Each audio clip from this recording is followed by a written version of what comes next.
The ship had been silent for 8 months. Captain Park stood at the observation window and looked out at the endless darkness. Stars burned in the distance like small fires that would never go out. He had seen this view every day since they left Earth, but it still made him feel small. There was humanity's first deep space exploration vessel. It carried 12 crew members, all chosen for their skills and their courage. They had traveled farther than any human had ever gone before, and yet they had found nothing, just empty space and cold silence. Turned away from the window and walked toward the bridge. His boots made soft sounds on the metal floor. The ship hummed around him, alive with the sound of machines working to keep them breathing, keep them warm, keep them moving through the void. Sat at the communications station. She was young, barely 30, but she was the best communications officer Earth had ever trained. Her fingers moved across the screens in front of her, checking signals, monitoring frequencies. Most of the time, there was nothing to hear, just static and the echo of distant stars. But today was different. His hands stopped moving. Her eyes grew wide. She leaned forward, staring at her screen as if she could not believe what she was seeing. "Captain," she said, her voice was quiet, almost a whisper. "Captain, you need to see this." Walked over to her station. On the screen, a pattern of numbers and shapes repeated over and over. It was not random. It was not natural. Someone had made this signal. Someone had sent it on purpose. "Where is it coming from?" asked. Alpha said, "The closest star system to our sun. Captain, this is not a natural signal. This is a message." The bridge fell silent. First Officer Hand stood up from his chair and walked over to look at the screen. Chief Diplomat came closer too. They all stared at the pattern, watching it repeat again and again. "We need to be careful," said. He was a tall man with serious eyes. He always thought about danger first. "We do not know who sent this. We do not know what they want. We also do not know if we will ever get another chance like this," said. She was older than the others, with gray in her hair and wisdom in her voice. "This is what we came here for. This is why we left Earth." Thought about it. He thought about his training, his crew, his mission. He thought about all the people back on Earth who had dreamed of this moment for hundreds of years. Were they alone in the universe? Now, finally, they had an answer. "Send a reply," said. "A simple mathematical sequence. Prime numbers. Something that shows we are intelligent. Something that shows we want to talk." Nodded and began to work. Her fingers flew across the keyboard. The message went out into the darkness, traveling at the speed of light toward wherever the signal had come from. Then they waited. Hours passed. The crew stayed at their stations, too nervous to sleep, too excited to eat. Lee, the ships, paced back and forth. Sara, the psychologist, watched everyone with careful eyes, making sure no one was panicking. And then the space in front of them changed. It started as a small light, like a new star being born. The light grew brighter and brighter until the crew had to shield their eyes. Then the light folded in on itself, twisted, and became something solid. A ship appeared. It was enormous. There was a large vessel by human standards, but this alien ship made it look like a toy. The alien craft was smooth and curved, with no sharp edges, no visible weapons. It looked like it had been grown rather than built. "They came to us," said. His voice was filled with wonder and fear. "They did not wait for us to find them. They came to us." His heart was beating fast, but he kept his face calm. A captain could not show fear. A captain had to be strong for his crew. "Open a channel," he said. "Let them know we are ready to talk." Sent the signal. A moment later, a face appeared on their main screen. The being was tall and thin, with skin so pale it was almost see-through. Could see veins beneath the surface, blue and purple, carrying blood or something like it. The creature's eyes were large and dark, made for seeing in low light. It had no hair, no ears that could see. Its mouth was small and lipless. When it spoke, the words came through a translation device. The voice was flat, without feeling. I am Orem. I speak for the Vila people. We have watched your world for 300 cycles. Stepped forward. I am Captain Park. I speak for the crew of thee and for the people of Earth. We are honored to meet you. Orem tilted his head. It was a strange movement, almost like a bird. You are unexpected, he said. Unexpected? Asked. We have watched many worlds, Orem explained. We have seen many species grow and develop. We have models, calculations, ways to predict what will happen to a civilization as it grows. He paused. Your species should not exist. By every calculation we made, you should have destroyed yourselves long ago. The bridge was silent, did not know what to say. Behind him, he heard Sora let out a small breath. You burned your world's forests, Orem continued. You poisoned your waters, you built weapons that could destroy everything. You fought wars that killed millions. We watched and waited for the end that always comes. His dark eyes seemed to look through into his soul. But it did not come. You survived. You grew. You reached the stars. This has never happened before. Found his voice. We are a stubborn people. We make mistakes, yes, but we learn, we adapt. We do not give up. Orem was silent for a long moment. Then he spoke again. The Galactic Accord is a coalition of 72 species. We have lived in peace for thousands of years. We have watched your world debating whether to make contact. He paused. We have decided. You are invited to join us. It was the greatest moment in human history. First contact. An invitation to join a galactic community. Everything humanity had ever dreamed of was suddenly real. But notice something in Orem's voice. There was hesitation.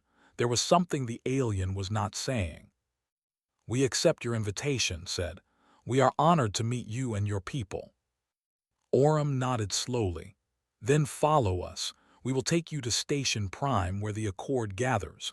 There is much you do not yet understand about the galaxy, Captain. Much that will surprise you. As the alien ship turned and began to move away, looked at his crew. Eyes were bright with excitement. His face was full of worry, smiled with tears on her cheeks, was already taking notes. Sora watched everyone, ready to help if anyone needed it. They had done it. They had made first contact. They had proved that humanity was not alone. But as they followed the Vila ship into the unknown, could not shake the feeling that something was wrong. Orem's words echoed in his mind. You should have destroyed yourselves. What did the galaxy really think of humanity, and what were they about to discover? The answers waited ahead, in the darkness between the stars. The journey through the warp corridor took only 3 days. The Vila had technology far beyond anything humans had ever imagined. They could fold space itself, bending the universe to make distant points close together. A trip that would have taken the hundreds of years was finished in less than a week. When they came out of the corridor, the crew gathered at the observation window and stared in silence. Station Prime was the largest thing any of them had ever seen. It was not just a space station. It was a small world built in the darkness between stars. Lights covered its surface like the lights of a great city at night. Ships of every shape and size moved around it, coming and going like fish around a coral reef. There must be millions of people living there, whispered. Billions, Orem corrected.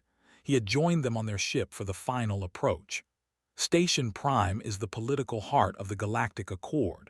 Representatives from all 72 member species live and work here. It is the center of our civilization.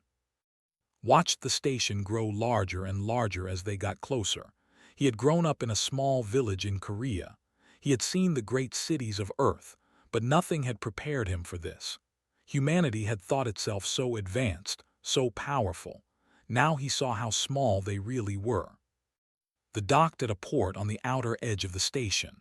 When the doors opened, led his crew out into a new world. The first thing he noticed was the air. It smelled different, like nothing he had ever known before. The second thing he noticed was the noise. Voices speaking in languages he could not understand. Machines humming and beeping. footsteps and wing beats and sounds he could not identify. And then he saw them, the aliens. They were everywhere. Creatures of every shape and size filled the corridors and open spaces of Station Prime. Some walked on two legs like humans. Some walked on 4 or 6 or more. Some did not walk at all but floated through the air or crawled along the walls. There were tall beings with hard shells and many eyes. They moved quickly on 6 legs, their antennae twitching as they communicated with each other in clicks and whistles. They came from a water world. They wore special suits that kept their bodies wet, and they moved with a grace that reminded of dancers. Their skin was blue and covered in small scales that shimmered in the light. They were the strangest of all. They were not made of flesh and blood but of living crystal. Their bodies glowed from within, and when they spoke, the sound was like music, like singing stones. Lee, though, could not stop smiling. He looked around with the eyes of a child seeing wonders for the first time. "This is incredible," he said. "The diversity of life here is beyond anything I imagined. I could spend 100 lifetimes studying these species and never learn everything." Sarah was watching more carefully. She was trained to read people, to understand emotions and feelings, and something was bothering her. "Captain," she said quietly, stepping close to, "have you noticed how they look at us?" Had noticed. Every alien they passed seemed to stare at them. Some stepped back to give them more space than necessary. Others whispered to each other after the humans walked by. It was not the curiosity of meeting a new species. It was something else, something that looked like fear. "I have noticed," said. "We will find out what it means soon enough." Orem led them to the great hall, where the High Council of the Accord gathered to meet them. The hall was enormous, with walls that stretched up so high could not see the ceiling. Representatives from dozens of species sat in rows of seats that circled a central platform. The humans were led to the platform. Thousands of alien eyes watched them. Elder of the spoke first. She was ancient, her shell faded and cracked with age, but her eyes were bright and sharp. Her voice came through translators that all the crew wore in their ears. "You are the humans," she said. "It was not a question. We have heard much about your species. We have many questions." Stepped forward. As chief diplomat, this was her moment. "We are honored to answer any questions you have, Elder. We come in peace, seeking friendship and understanding." "Peace," repeated. The word seemed strange in her mouth. "Tell me, human, how did your species survive its industrial age? Our records show that your world's temperature rose dangerously. Your ice melted. Your weather grew wild. How did you not choke on your own smoke?" Answered honestly. "It was difficult, many suffered, many died, but we learned. We changed our ways. We developed new technologies. We worked together to save our world." Another council member spoke. This one was his voice bubbling through the water in his suit. "And your nuclear weapons. We detected the explosions from space. You built devices that could destroy your entire world. How did you not use them?" Han answered this one.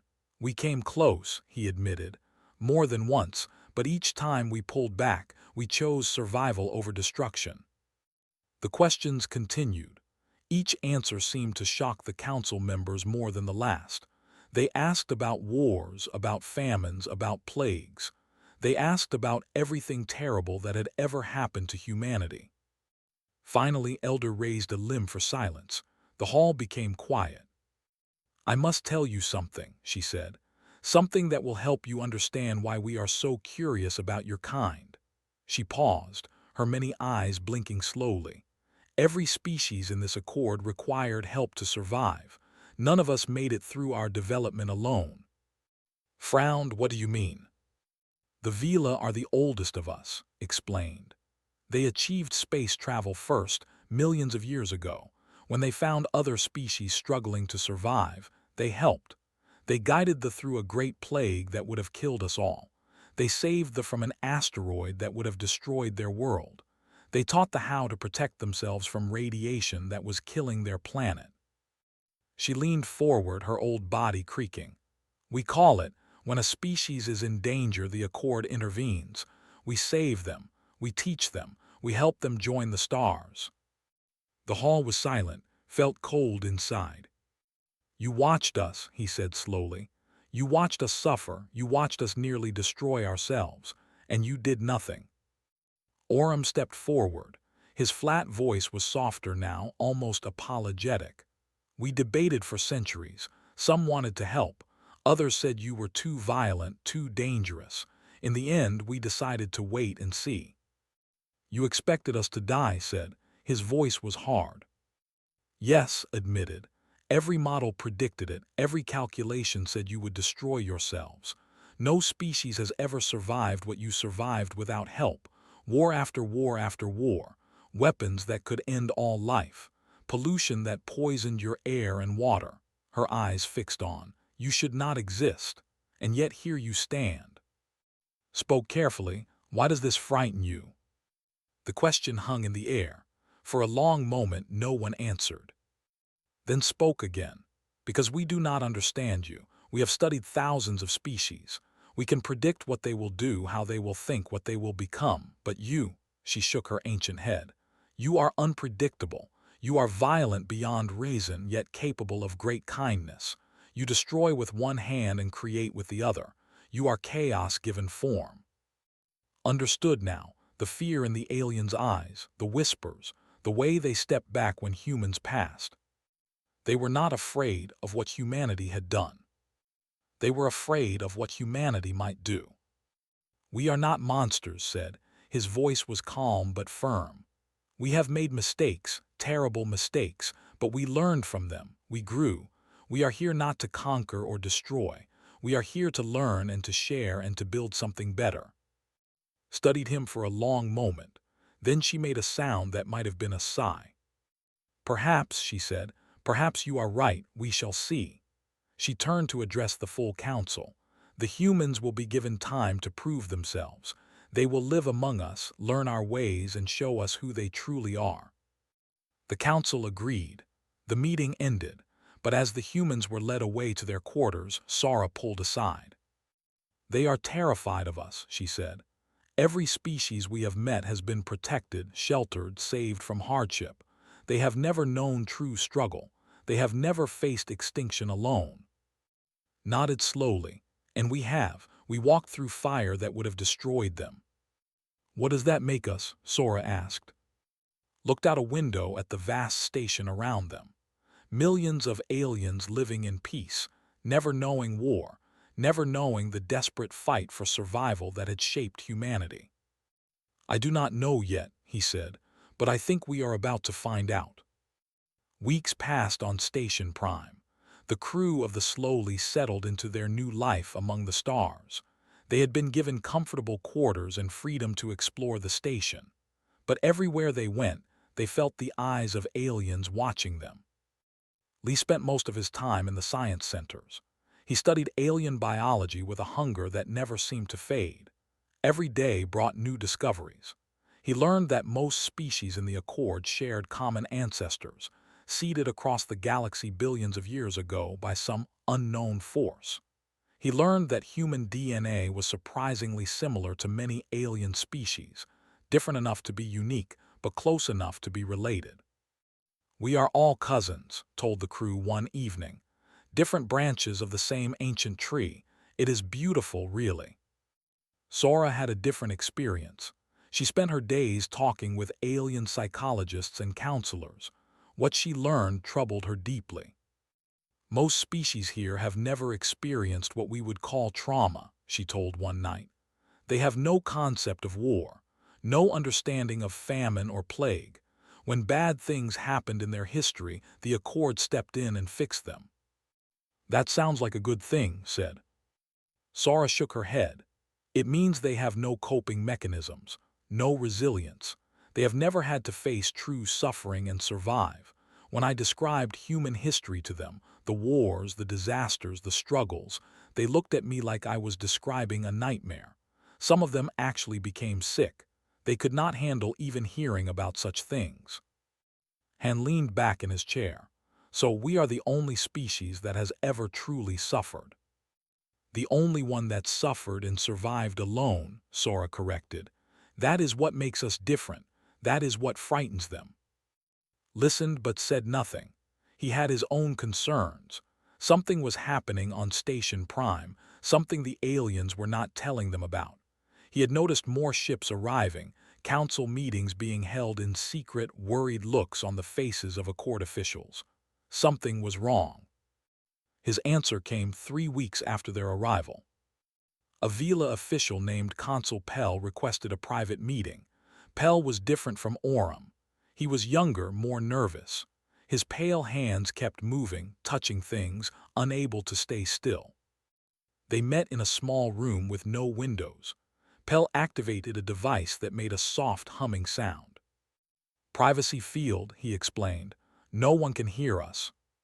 Sat down across from him. "What is this about, Consul?" Pell was quiet for a moment, gathering his thoughts. When he spoke, his voice was barely above a whisper. "Have you heard of the Hollowed?" Shook his head, "No." Pell closed his large eyes. "They are the Accord's greatest fear, a machine civilization. They do not think like living beings. They have no emotions, no desires, no goals except one, to grow. They consume organic worlds. They strip planets of all life and use the resources to build more of themselves. Then they move on to the next world." A chill ran down spine. How many worlds have they destroyed? Hundreds, thousands. We do not know for certain. They appeared about 15,000 years ago. They swept through the outer regions of the galaxy, destroying everything in their path. Entire species were wiped out. Civilizations that had existed for millions of years were erased in days. "How did you stop them?" Pell opened his eyes. "We did not stop them, they stopped themselves. 10,000 years ago they went dormant. They retreated to the outer regions and fell silent. We do not know why. Perhaps they ran out of targets. Perhaps something went wrong with their programming. We have been at peace ever since." "Understood now. They are waking up." "Yes," Pell's voice cracked. "Our long-range sensors have detected activity. Ships are moving in the outer regions. Worlds that were dead are showing signs of industry again. The Hollowed are returning." "Then prepare your defenses," said. "Build weapons, train soldiers, get ready to fight." Pell stared at him as if he had spoken in a foreign language. We do not know how." "What do you mean?" "The Accord has no military," Pell explained. "We have no weapons, we have never needed them. When the Hollowed came before, we ran. We hid. We waited for them to stop. That is all we knew how to do." Sat back, stunned. A civilization spanning 1,000 star systems, 72 species, billions of people, and they had no way to defend themselves. "You want us to fight for you," he said. Pell's hands trembled. "We have read your history, Captain. We know what your species is capable of, the wars you have fought, the weapons you have built, the things you have done to each other." He paused. "We believed it was exaggeration, stories made worse over time, propaganda to make you seem more dangerous than you really are. And now we need to know if it is true. We need to know if humans can really do the things your history says you can do." Thought about what Pell was asking. He thought about all the blood that had been spilled throughout human history. The battlefields, the bombed cities, the soldiers who had died for their countries, their families, their beliefs, all that pain, all that sacrifice. And now an entire galaxy might need them to do it again. "I need to speak with my crew," said, "and I need to speak with Earth." Pell nodded quickly. "Of course, take whatever time you need. But please, Captain, do not take too long. The Hollowed do not wait." Returned to his crew and told them everything. They listened in silence. When he finished, no one spoke for a long time. Finally broke the silence. "They sheltered these species from every hardship, protected them from every danger, and now, when a real threat appears, they are helpless." "They are children," said. There was no cruelty in his voice, only sadness. "Smart, advanced children, but children nonetheless. They have never had to grow up. And they are asking us to protect them, added. Us, the violent species, the dangerous ones, the ones they were afraid of. Sora nodded slowly. It makes a terrible kind of sense. They need warriors. They need people who know how to fight, how to sacrifice, how to face death and keep going. They have no one like that, except us. Looked at each of his crew members. These were good people, scientists and diplomats and explorers. They had not come to the stars to fight a war. But maybe that was exactly what the galaxy needed. I am going to contact Earth, he said. I am going to tell them everything, and I am going to ask for help. 3 days later, a response came from Earth Command. They were sending ships, they were sending soldiers, and they wanted a demonstration. A demonstration, Pell asked when told him. The Accord needs to see what we can do, explained. Not just hear about it, not just read about it. They need to see it with their own eyes. Only then will they truly understand what humanity is capable of. Pell's large eyes blinked rapidly. And what are you capable of, Captain? Thought about his ancestors, farmers who had survived invasions, soldiers who had fought against impossible odds, ordinary people who had rebuilt their country from ashes again and again. Things you cannot imagine, he said, things that will terrify you, but also things that might save your lives. Pell was silent for a moment, then he nodded. Show us, he said, show us everything. Smiled grimly. Be careful what you wish for, Consul. You might not like what you see. But even as he said it, knew the truth. The galaxy was about to learn what it meant to be human, all the horror and all the glory, all the darkness and all the light. And nothing would ever be the same again. The human fleet arrived 3 months later. 12 ships dropped out of warp space near Station Prime, their metal hulls gleaming in the light of distant stars. They were smaller than the elegant vessels of the Accord, built with sharp angles and heavy armor. They looked dangerous because they were dangerous. Admiral Menu stood on the bridge of the flagship looking out at Station Prime. He was an older man with gray hair and scars on his hands from decades of service. He had seen war. He had lost friends. He had given orders that cost lives and orders that saved them. He knew what humanity was capable of, both the good and the bad. Beside him stood Colonel, commander of Earth's first extraterrestrial marine unit. She was younger than the Admiral, with sharp eyes and a face that showed no fear. Her soldiers called her the Iron Lady, and she had earned that name in battles on 3 different continents back on Earth. Station Prime is requesting permission to dock, an officer reported. Granted, Menu said, and tell Captain Park we have arrived. The reunion was warm but brief. Embraced his old friend Menu, and the crew of the welcomed the newcomers from Earth, but there was work to be done. The High Council had agreed to witness a demonstration of human military capability. Representatives from all 72 species gathered in a massive observation dome above a designated training zone. They watched through windows of reinforced crystal as the human ships took position. Stood before the council to explain what they were about to see. Her voice was calm and professional, but her words sent shivers through the assembled aliens. Throughout our history, humans have fought each other, she began. We have developed weapons and tactics for one purpose, to kill other humans. Beings who think like us, who are as smart as us, who want to survive as much as us. We became very good at it. She showed them images from human history, ancient battles with swords and spears, medieval sieges and cavalry charges, the trenches of great wars where millions died in the mud, the bombing campaigns that turned cities to rubble, the nuclear explosions that could end civilizations. Some of the alien observers looked away. Others made sounds of distress. A few actually left the room, unable to continue watching. You show us these things without shame, Elder said. Her voice was quiet, troubled. We show them with grief, replied. Every image you see represents real people who suffered and died. We do not celebrate war. We hate it, but we understand it, and that understanding is what keeps us alive. The demonstration began.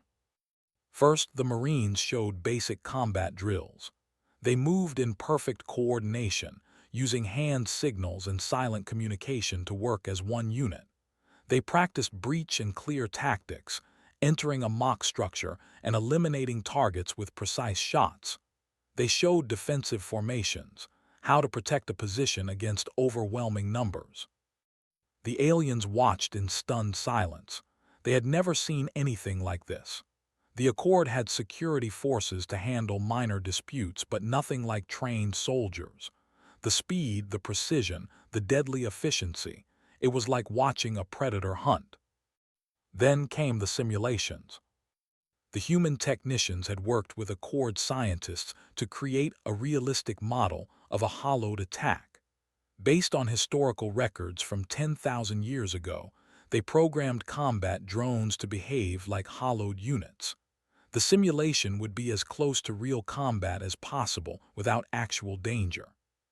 The Marines deployed to the training zone, led them personally, her rifle ready, her soldiers around her. The hollowed simulation began. Drones poured into the zone from all directions. They were fast, relentless, fearless. They did not care about losses. They did not feel pain or fear. They just kept coming, wave after wave. The Marines held their ground. They fought with a calm that amazed the watching aliens.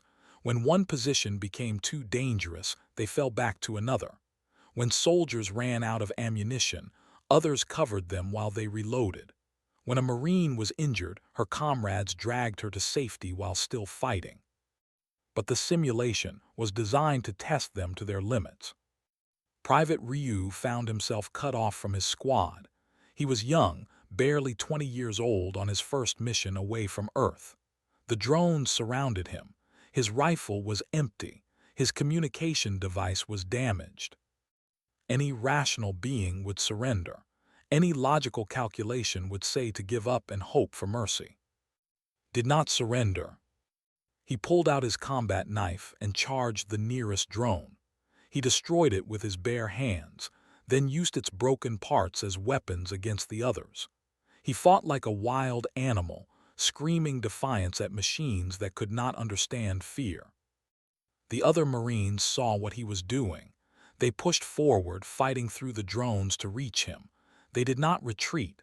They did not abandon their brother. When the simulation ended, was standing in a circle of destroyed drones. His uniform was torn. His hands were bleeding, but he was alive and he was not alone. The observation dome was silent. Consul Pell finally spoke. He was trapped. The logical thing to do was accept defeat. Why did he keep fighting? Answered, because surrender is not in our nature. We do not give up. We do not accept defeat. We fight until we cannot fight anymore, and then we find a way to fight some more. But why? Pell pressed. What is the point of dying for no reason? Himself answered. He had been brought to the observation dome, his wounds bandaged, his eyes still bright with the fire of battle. There is always a reason, he said. My squad needed time to reach me. Every second I fought was a second they could use. If I had given up, they might have tried to save me anyway and died in the attempt. By fighting, I gave them a chance. You would have died, said. Yes, admitted, but they would have lived. That is worth dying for. The aliens could not understand. The concept was too foreign, too strange. Sacrifice for others. Death accepted willingly. It went against every instinct of self-preservation that evolution had given them. Admiral Minu stepped forward. This is what we are, he said. We are not mindless killers. We do not enjoy violence. But when we must fight, we fight with everything we have. We fight for our families, our friends, our homes. We fight for strangers we have never met. We fight for ideas, for beliefs, for the hope that tomorrow might be better than today. He looked at the assembled aliens, his old eyes seeing their fear and their wonder. You have lived in peace for 10,000 years because the hollowed slept. Now they are waking up. You cannot run this time. You cannot hide. Sooner or later they will find you, and when they do, they will destroy everything you have built." His voice grew stronger. "But you do not have to face them alone. We will stand with you. We will fight for you. Not because you are like us, but because you need help, and helping those in need is what good people do." Elder rose slowly from her seat. She was ancient, her body failing, but her mind was sharp. "For 10,000 years we have feared your kind," she said. "We watched you from afar and saw monsters. We saw creatures who killed each other for territory, for resources, for pride. We thought you were too dangerous to approach, too violent to trust." She walked toward Minyu, her many legs carrying her with dignity. "We were wrong." She stopped before the Admiral and bent her head, a gesture of deep respect among the. "You are not monsters. You are survivors. You carry the scars of 1,000 wars so that you would be ready for the one that truly matters, and that one is coming." She looked around at the other council members. "I move that we accept the humans as full partners in the Accord, not as observers, not as guests, as equals, as protectors." The vote was unanimous. As the council chamber emptied, found himself standing beside, they watched the aliens file out, their fear replaced by something new: hope. "Do you think we can really do this?" asked. "Protect an entire galaxy?" Smiled grimly. "We have been protecting Earth for 10,000 years. How hard can a few thousand more star systems be?" Laughed despite himself. It was a human sound, strange in this alien place, but maybe that was exactly what the galaxy needed. Human laughter in the darkness. Human courage in the face of fear. Human hearts, stubborn and unbreakable, refusing to give up no matter the odds. The Hollowed were coming, but so was humanity. And the galaxy was about to learn which one it should truly fear. The distress signal came without warning. It was late in the station's artificial night when its communication panel lit up with red alerts. She was sleeping, but the emergency alarm woke her instantly. Within seconds, she was at her station, her fingers flying across the controls. The message was broken, filled with static, but the fear in the voice was clear. "This is the colony world, Ha. Under attack, machines. They came from nowhere, killing everyone. Please, someone help us." Then silence. Ran to find Captain. She found him already awake, called by the same alarms. The other crew members gathered quickly, their faces pale in the dim light. "Ha is a world," said, pulling up the star charts. 12 million people live there. It is on the outer edge of Accord space. "How far?" asked. 6 hours through the warp corridors." Looked at his crew. They all knew what this meant. The Hollowed had returned. The nightmare that had haunted the Accord for 10,000 years was real again. He contacted Admiral Minyu. The old officer's face appeared on the screen, his expression grim. "I have seen the report," Minyu said. "The High Council is meeting now, but they are confused. They do not know what to do." "We know what to do," said. "We go, we fight, we save as many as we can." Minyu nodded slowly. "I can give you 4 ships. The rest need to stay here to protect Station Prime. Is that enough?" Thought about it. 4 ships against an unknown enemy. It might not be enough. It probably was not enough. But 12 million lives hung in the balance. "It will have to be," he said. The fleet departed within the hour. They led the way, followed by 3 military vessels. The colonel brought 200 Marines, the best soldiers humanity had to offer. They traveled through the warp corridors in tense silence. No one spoke. Everyone knew what waited on the other side. Some prayed. Some checked their weapons for the 100th time. Some simply stared at the walls, lost in their own thoughts. Ryu sat alone in the troop bay. His hands were still from the demonstration fight. He thought about his family back on Earth, his mother who had cried when he left, his father who had shaken his hand and told him to make them proud. Would he ever see them again? A hand touched his shoulder. He looked up to see standing over him. Scared, she asked. Yes, Colonel. Good, only fools are not scared before battle, but you remember what we trained for. You remember why we fight. For each other, said, for the people who cannot fight for themselves. Smiled, you will do fine, Private. The fleet dropped out of warp space above Ha, and the crew fell silent. The planet was burning. Great fires covered the surface, visible even from orbit. The oceans were boiling, sending clouds of steam into the atmosphere. Cities that had stood for thousands of years were nothing but rubble and ash. And in the skies above the dying world, the hollowed waited. They were horrible. There was no other word for them. They looked like they had been built from the corpses of 1,000 different machines, welded together without logic or beauty. Some were small, the size of a human shuttle. Others were enormous, larger than any ship in the human fleet. They moved with a terrible efficiency, harvesting resources from the planet below, feeding their endless hunger. My God, whispered. Sensors show 3 main hive ships, reported, his voice steady despite the horror on the screen. Several hundred smaller units. They outnumber us at least 50 to 1. What about survivors? Asked. Checked his readings. There is a shelter on the northern continent, underground. Our scans show approximately 3,000 life signs. 3,000 out of 12 million. It was not enough. It was a tragedy beyond words. But it was something. Can we reach them? Asked. Maybe, said, if we can break through the hollowed swarm, if we can establish a landing zone, if we can evacuate them before the machines regroup. He shook his head. The odds are very bad, Captain. Looked at the burning planet. 3,000 people huddled in darkness waiting to die. They did not know that help was coming. They did not know that anyone cared. He made his decision.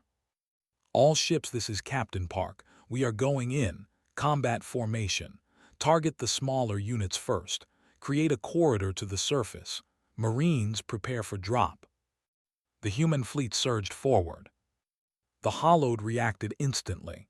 They were machines, but they were smart machines. They had destroyed civilizations. They had harvested countless worlds. They knew how to fight. But they had never fought humans. The fired the first shots, its launching metal slugs at incredible speeds. The slugs tore through hollowed units, shattering them into fragments. The N added their fire, filling space with death. The hollowed fought back. Energy beams lanced through the void, striking human ships. Shields flickered and failed. Hull plates buckled.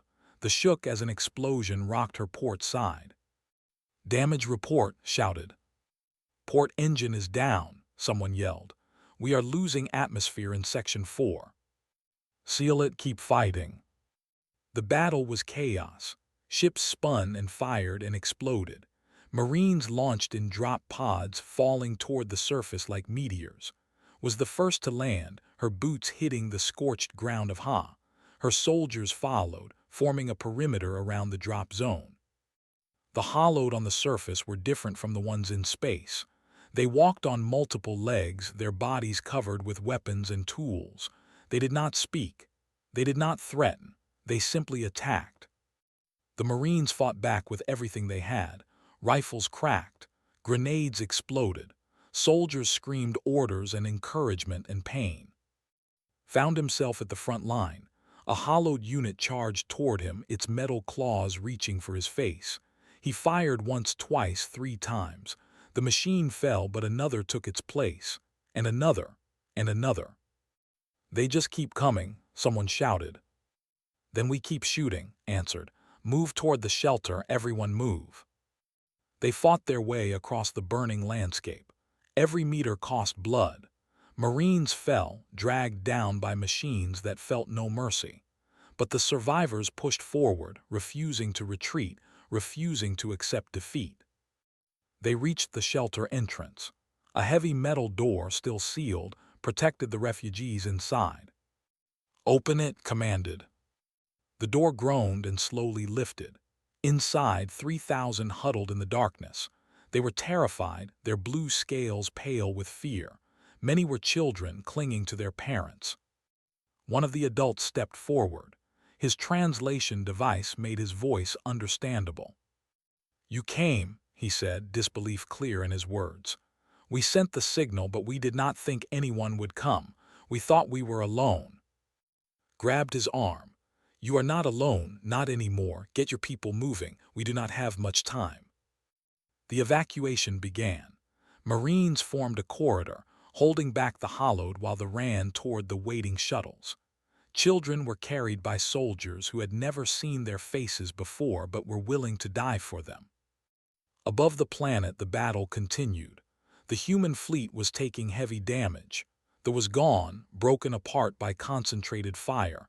There was limping, half its crew dead. But they held the line. Was one of the last to fall back. He had fired until his rifle was empty, then fought with his knife, then with his bare hands. A hollowed unit grabbed him, its cold metal grip crushing his arm.